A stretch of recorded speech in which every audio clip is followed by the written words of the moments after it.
Veterans are the men and women that dedicate years of their life to the defense of our nations and our freedom, developing a work ethic beyond measure and a resume of qualities that would in theory be transferable to any future endeavour. Well, if this is the case, why do so many veterans end up unemployed or homeless or dead? In the US, most recent estimates report that veterans are way overrepresented in the homeless population, and in the UK, homelessness amongst armed forces veterans in England has risen by more than 14%. How's it going, guys? I'm Jim Galvin, former Royal Marines Commando, Iraq and Afghanistan veteran, and somebody who has continued to battle demons since leaving the military. However, this time, they've mostly been internal.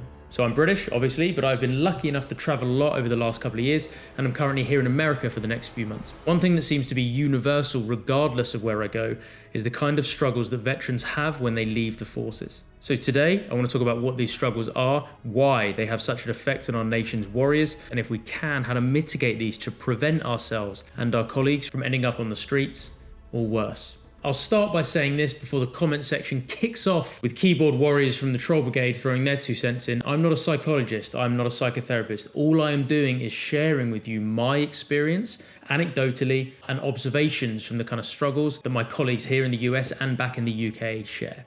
The first thing that I massively struggled with was a lack of structure. I've spoken about this in previous videos, but I'm going to do a much greater deep dive now. Look at it this way. When you're in the military, your baseline level of structure is high. It's very rigid. And whilst we can all moan about it, which we do, it's something that is actually quite comforting. The strict routine can feel safe in a weird way, and the absolute zero flexibility in time appointments and tasks that have to be completed is at the very least simple. It feels simple. A container of movement within the rules that is tight and fairly unbending. But this solidity can be somewhat soothing and feel familiar and feel safe. Moving from this into a place where you get a lot more freedom, you get to choose everything. You get to choose what you do with your day, what job you have, who you spend your time with, when you go and work out, what fucking time you get to go to bed on the weekends. And this far greater level of agency on paper can seem amazing. The issue is, there's just so much stuff to choose from. During my comparatively short career in the military, just 5 years, I kept one foot in Civvy Street pretty much the whole time. Very close relationship with my girlfriend at the time, very close relationship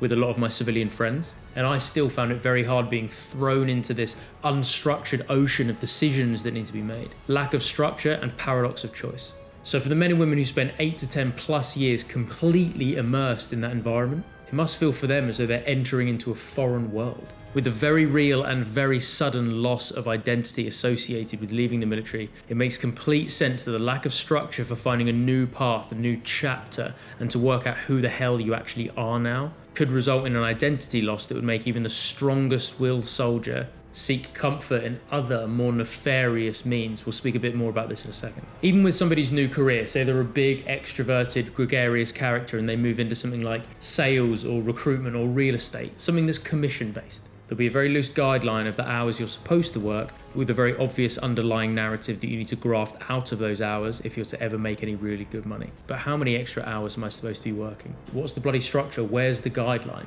There isn't one in situations like this, at least one that's not concrete, that's not set in stone, that's not agreed upon by everyone and rigid. Therefore safe enough to actually grab hold of, attack, run with, and actually apply your hard work. This can lead to anger, confusion, apathy, burnout, a lack of identity, and a retreat into something that might numb these symptoms and this pain.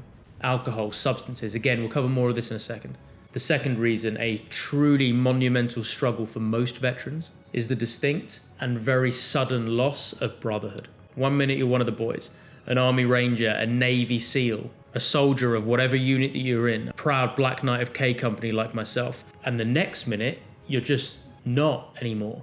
When this disappears, it's so much harder than you think to place yourself in this world, to know who you are and what you're part of, understanding your place in this life, a world, a community, a society that you have fought for, but that feels so much more alien than you expected it to feel. Foreign, different, far more so than you expected. Even though you've experienced this world so regularly, with friends, family, holidays, and different events. It wasn't like you never went to the supermarket or a civilian gym, but it always felt like you were visiting, stepping into this universe as a guest, having a look around, taking advantage of some of the things it had to offer. But you never experienced yourself as part of it. You were just visiting for a bit.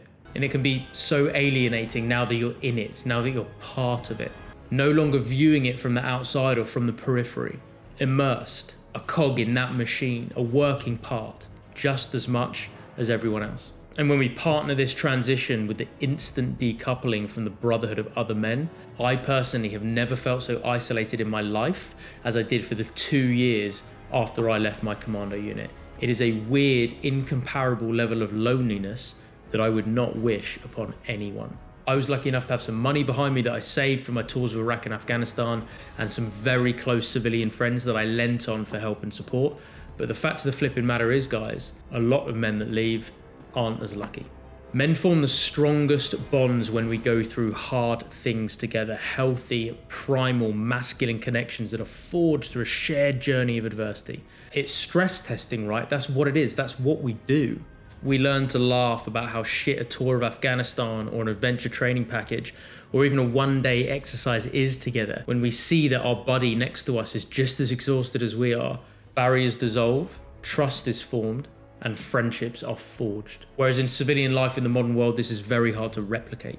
Adding to this sense of detachment, we feel different to the other men around us and we can struggle to connect with them. How do we know if we can trust these men? I mean, trust is built from looking after each other and having each other's backs halfway up the side of a fucking mountain, not sitting across a table from each other, sipping your pumpkin spice lattes, talking about the increase in mortgage rates. You can be surrounded by men and smothered with friends, but feel brotherless and alone. It sucks, but if this is you, I give you my word there is light at the end of the tunnel. So, bringing it all together and tying it into an unfortunate little knot, a thing that can cause so many veterans to turn to things like alcohol, drugs, gambling, fighting, cheating on their wives, driving their cars very, very, very stupidly fast. Everything in the civilian world, from the perspective and through the lens of somebody that served in the military, can feel like this weird mix of chronically overstimulating, just with the volume of stuff that has to be done and the decisions that need to be made, but also acutely underwhelming. There's so much stuff to do, but none of it seems very interesting. Not quite enough to hold our focus or feel worthy of our attention. When we're overwhelmed with information and decisions to make, but all of them feel comparatively trivial and unimportant, it's no wonder some of us look for a high somewhere else. The perpetual search for a skyrocket in dopamine or just a moment of peace can be reality distorting in its intensity and its draw. When I hear of veterans who struggle with their place in the world, getting divorced, having their kids taken from them, and so turn to alcohol, drugs, and other substances to help them numb the pain, I feel no judgment at all, just gut-wrenching compassion and empathy and sadness that this happens all too often. When you've put your life on the line for a world that when you finally enter it, it chews you up, spits you out, tells you you're aggressive, tells you you're unhinged, shows you no respect, takes your family away from you and leaves you alone, in tears and with a body so battered and in pain that you're unable to perform everyday tasks, you cannot be blamed for wondering whether or not it was ever really worth it in the first place. So how does this result in self-destructive behaviors?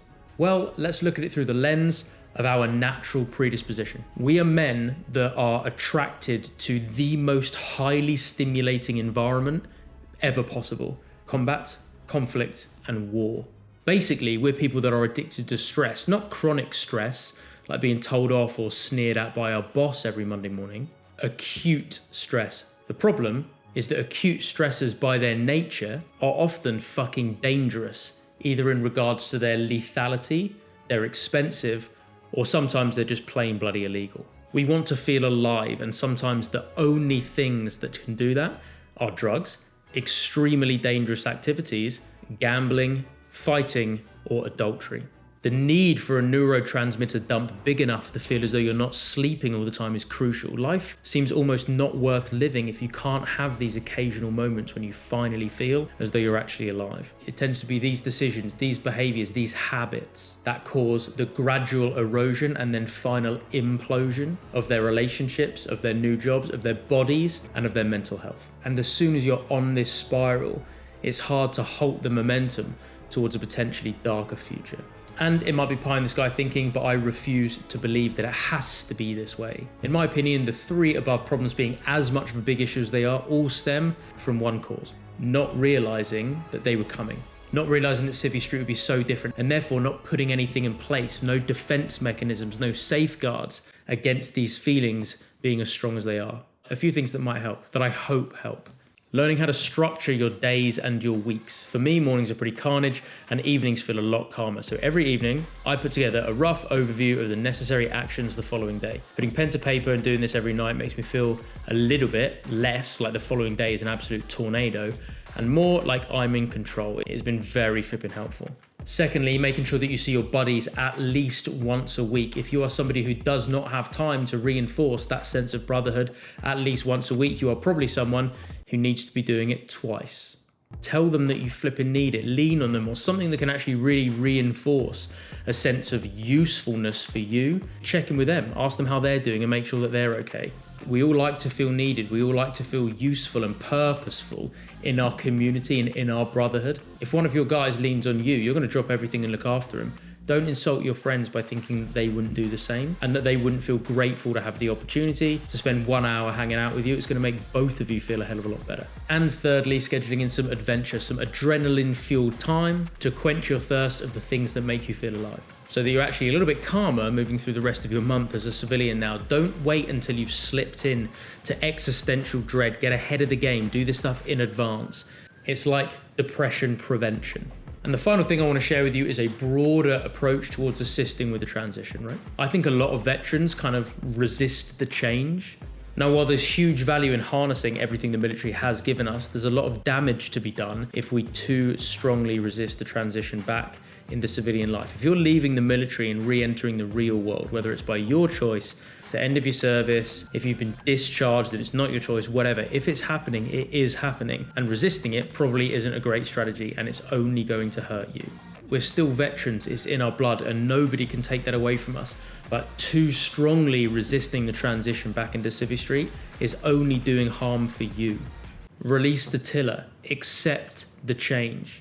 Guys, let's wrap this one up there. I really do hope that you got some value from this conversation. If you did, please do smash that like button. It takes you 2 seconds. It is incredibly helpful to punt me into the deep, dark waters of the YouTube algorithm. Any questions on anything I've covered today, please do put it down in the comment section below. Any requests or suggestions of anything else you'd like to see, please put that down in the comment section below as well. Got some more of my military challenge content popping up here and here. If you have not yet done so, make sure you subscribe. And as always, guys, stay strong, stay healthy, stay awesome. And I'll see you all in the next video.